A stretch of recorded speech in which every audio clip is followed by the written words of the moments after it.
Zaman Nabi adzan Jumat berapa kali? 1 kali. Adzan Jumat zaman Nabi 1 kali. Kedua, zaman Utsman bin Affan adzan Jumat berapa kali?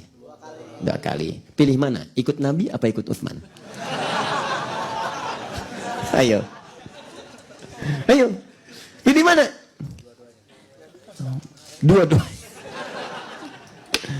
Tuh, nggak bisa kita mengatakan begitu.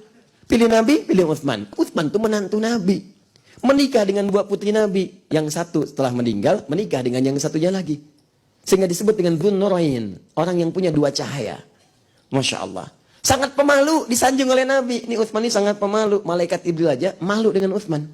Malaikat Jibril malu dengan Utsman. Ngobrol Nabi dengan Umar, tersingkap sebagiannya. Ya begitu datang Utsman, ditutup semuanya. Ya kata Umar, kenapa ditutup? Nah, kata Nabi, datang seorang yang sangat pemalu. Malaikat Jibril aja malu sama dia. Datang, dipuji. Hartawan yang sangat dermawan, banyak hartanya. Sampai sekarang masih ada asetnya.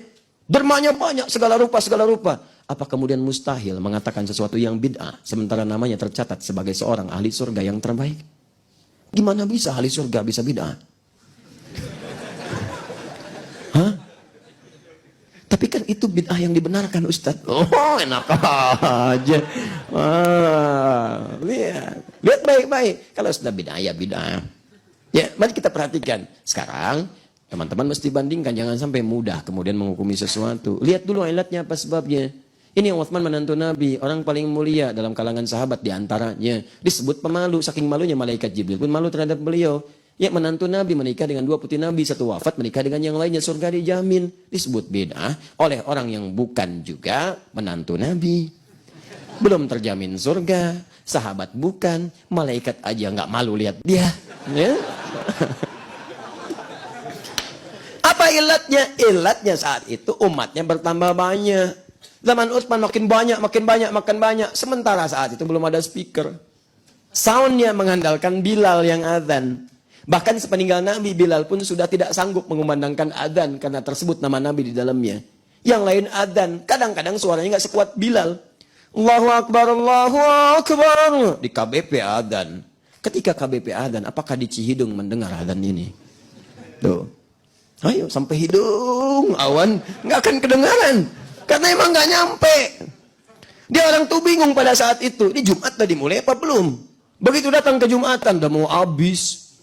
Kok nggak ada yang azan? Oh, nggak ada yang azan. Bukan nggak ada yang azan, Anda yang nggak dengar azan. Masalah kedua, jam belum ada. Patokan cuma lihat matahari. Kadang-kadang sebagian terhalang awan. Belum ada, nanam tongkat, nggak kelihatan bayangannya. Ini sebetulnya udah Jumat apa belum? Ya kan?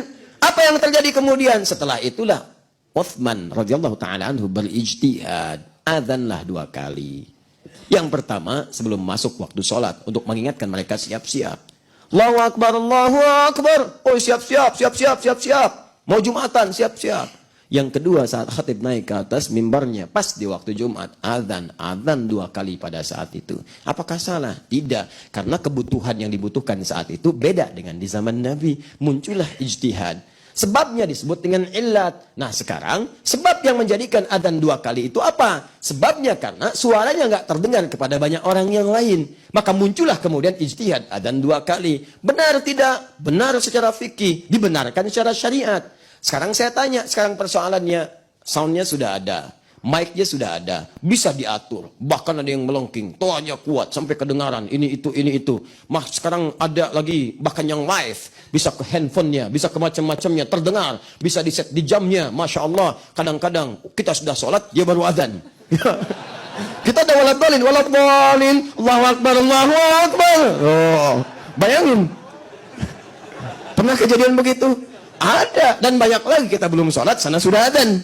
Ada. Karena apa yang terjadi? Sholatnya di Bandung, settingannya Mekah. Tuh. Nah, ini persoalan kan? Ada nih. Nah sekarang kalau sudah ada begini, apakah masih boleh adzan 2 kali? Karena ilatnya sudah nggak ada.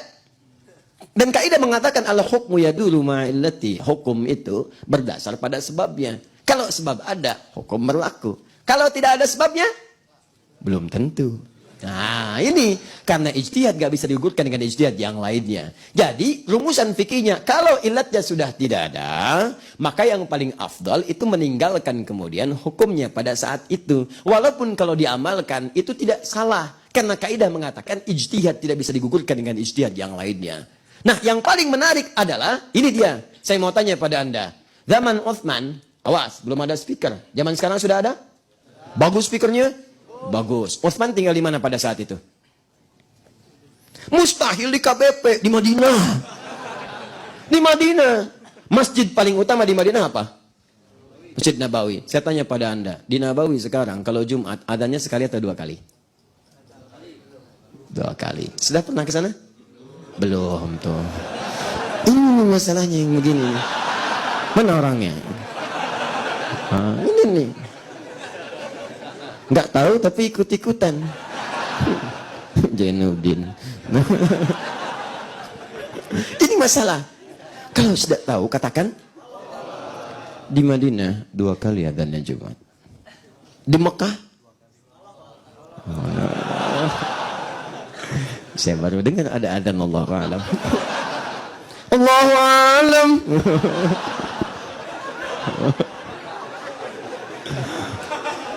Luar biasa. Di Mekah 2 kali adzan. Silakan. Saya bermohon pada Allah semoga dipercepat umrah, haji, kan? Nabung, usaha, ikhtiar, wujudkan sifat amin itu. 2 kali. Pertanyaan saya, kan mic-nya bagus di Mekah tuh paling bagus mic-nya. Bener, daham aja. Kedengaran? Dan bukan cuma di Mekah, sedunia dengar. Bayangin sedunia karena live. Parabola macam-macam. Imam mau ngimamin. Kedengaran? Bayangin, daham di Mekah, di Bandung dengar. Itu kan mic-nya luar biasa tuh. Kebayang nggak? Dahamnya di mana? Di Mekah. Yang dengar orang Bandung. Itu kan kualitas mic-nya bagus. Terdengar soundnya, ditayangkan juga bahkan live. Nah, sekarang persoalannya kenapa adanya masih 2 kali? Ya, apa orang Mekah bid'ah semua? Tanggung jawab tuh. Hati-hati. Di Saudi ada Syekh bin Bas, ada Syekh bin Utsaimin rahimahullah, kan? Ada Saleh Fauzan, ya ada Alu Syekh, ya masyaallah taala, ada para ulama besar. Apakah mereka pernah mengatakan jangan 2 kali bid'ah? Ayo hukum mati nanti di situ tuh. Ini tidak. Apa sebabnya? Banyak. Ilatnya ada. Apa diantaranya? Karena keutamaan sholat di Masjidil Haram itu 100.000. Di Masjid Nabawi itu 1.000. Kalau orang telat, sayang kehilangan 1.000. Sayang sekali. 100.000 banyak. Dan juga apalagi di Mekah ada orang tawaf. Makanya dibuat min adzan yang pertama itu untuk mengondisikan yang tawaf supaya rapi dulu. Rapi gitu kan. Nah setelah itu kemudian yang datang dari jauh-jauh tuh. Yang ingin datang. Adzan yang pertama supaya mereka diingatkan cepat. Bahkan kalau sudah penuh nanti ada SMS masuk otomatis ke handphone kita. Jangan merapat ke Masjidil Haram karena situasinya sedemikian padat dikhawatirkan terjadi hal-hal yang tidak diinginkan. Terutama musim haji sudah ada itu. Nah nanti kalau khatib naik ke atas mimbar sudah rapi yang tawaf semuanya, barulah kemudian adzan yang kedua. Ilatnya masih ada walaupun tidak sama dengan yang dulu. Apa yang tidak samanya? Kalau dulu orang makin banyak belum nyampe, kalau sekarang orang belum rapi di lokasi itu, dan masih dalam keadaan ibadah, yang kedua, khawatir kehilangan banyak pahala yang ada pada saat itu. Jelas? Nah sekarang kalau di luar Mekah, Kota Baru Parahyangan, bukan Mekah.